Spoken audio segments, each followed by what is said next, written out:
Tuhan bersamamu dan bersama rohmu. Inilah Injil suci menurut Yohanes. Dimuliakanlah Tuhan. Dalam amanat perpisahannya, Yesus berkata kepada murid-muridnya, "Aku berkata kepadamu, sesungguhnya kamu akan menangis dan meratap, tetapi dunia akan bergembira. Kamu akan berduka cita, tetapi duka citamu akan berubah menjadi sukacita." Seorang perempuan berduka cita pada saat ia melahirkan, tetapi sesudah melahirkan anaknya, ia tidak ingat lagi akan penderitaannya, karena kegembiraan bahwa seorang manusia telah dilahirkan ke dunia. Demikian juga kamu sekarang diliputi duka cita, tetapi aku akan melihat kamu lagi dan hatimu akan bergembira, dan tidak ada seorang pun yang dapat merampas kegembiraanmu itu daripadamu. Dan pada hari itu kamu tidak akan menanyakan apa-apa padaku. Demikianlah sabda Tuhan. Terpujilah Kristus.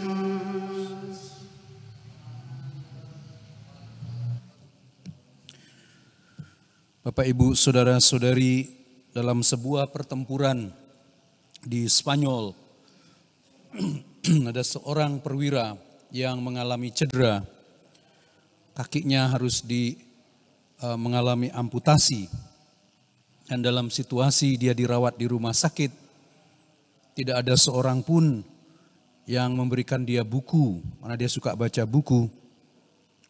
Lalu seorang iparnya datang membawakan 2 buku. Yang satu itu bukunya tentang cerita Santo Santa, satunya lagi cerita tentang orang hidup dalam kesucian, dalam kesalehan. Dia baca buku itu, rasanya membosankan sekali membaca cerita Santo Santa. Lalu perjalanan orang untuk ke Yerusalem, orang jalan salib, itu membuat dia tidak begitu bersemangat.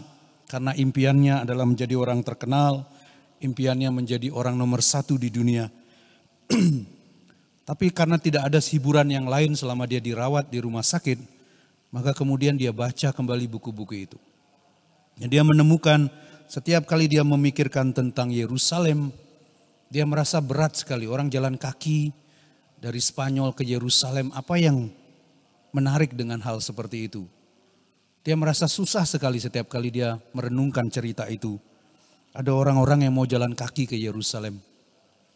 Orang-orang yang jalan kaki dari, orang sebut itu Santiago Compostela. Dia pikir, apa menariknya hal seperti ini? Dan dia hatinya menjadi susah.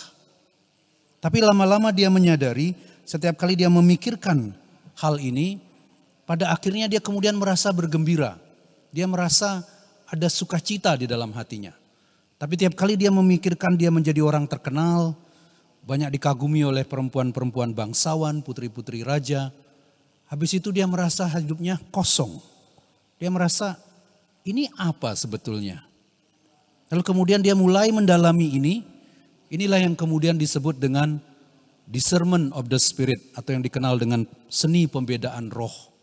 Dan orang ini namanya Ignatius Loyola atau Inigo. Santo Ignatius Loyola mengajarkan atau meninggalkan satu warisan untuk kita, warisan rohani, seni membeda-bedakan roh. Kita tidak pernah bertanya dalam bacaan pertama hari ini. Dikatakan ketika Paulus ada di kota Korintus, Tuhan berfirman kepadanya pada suatu malam di dalam suatu penglihatan. Apakah kita pernah bertanya, penglihatan macam apa? Apakah bentuknya suatu mimpi atau bentuknya roh yang tiba-tiba datang kepada kita? Seperti apa sebetulnya penglihatan ini? Kita tidak pernah mempertanyakan. Bagaimana kita bisa tahu bahwa penglihatan yang kita lihat malam-malam itu bukan setan, bukan hantu, tetapi Tuhan.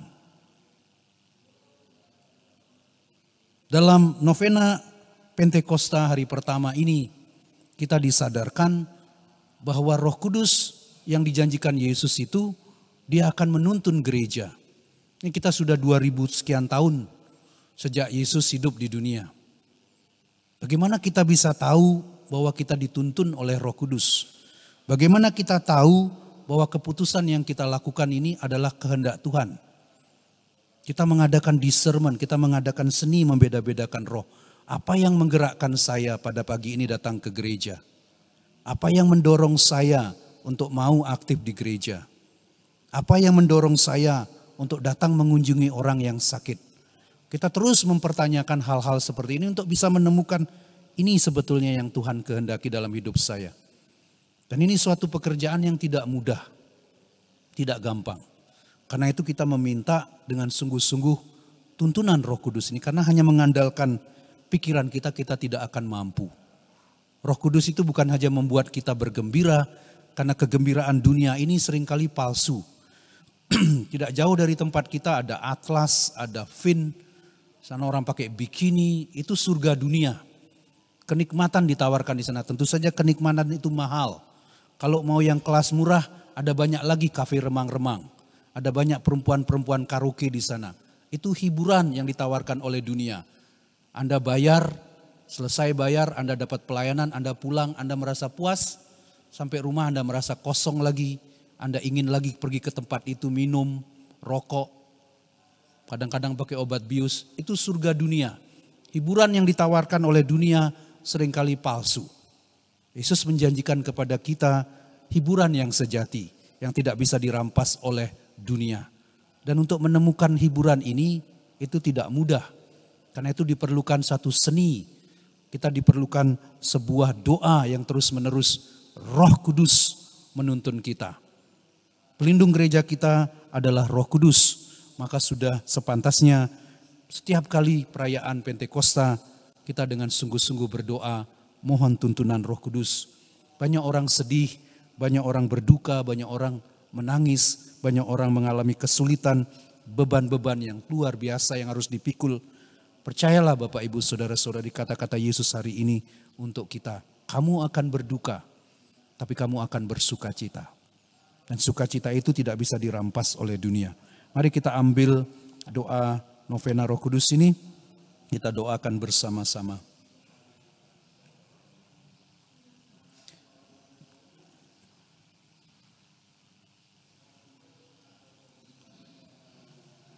Doa mohon ketujuh karunia Roh Kudus. Datanglah ya Roh Hikmat, turunlah atas diri kami. Ajarlah kami menjadi orang bijak, terutama agar kami dapat menghargai, mencintai, dan mengutamakan cita-cita surgawi. Semoga kami Kau lepaskan dari belenggu dosa dunia ini. Datanglah ya Roh pengertian, turunlah atas diri kami.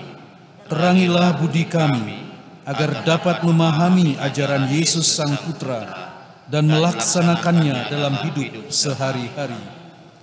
Datanglah ya Roh nasihat, dampingilah kami dalam perjalanan hidup yang penuh gejolak ini. Semoga kami melakukan yang baik dan menjauhi yang jahat. Datanglah ya Roh keperkasaan, kuatkanlah hamba-Mu yang lemah ini, agar tabah menghadapi segala kesulitan dan derita. Semoga kami Kau kuatkan dengan memegang tangan-Mu yang senantiasa menuntun kami. Datanglah ya Roh pengenalan akan Allah. Ajarlah kami mengetahui bahwa semua yang ada di dunia ini sifatnya sementara saja. Bimbinglah kami agar dapat menggunakan hal-hal duniawi untuk kemuliaan-Mu.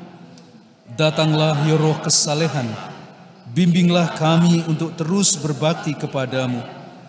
Ajarlah kami untuk menjadi orang yang tahu berterima kasih atas segala kebaikan-Mu dan berani menjadi teladan kesalehan bagi orang-orang di sekitar kami.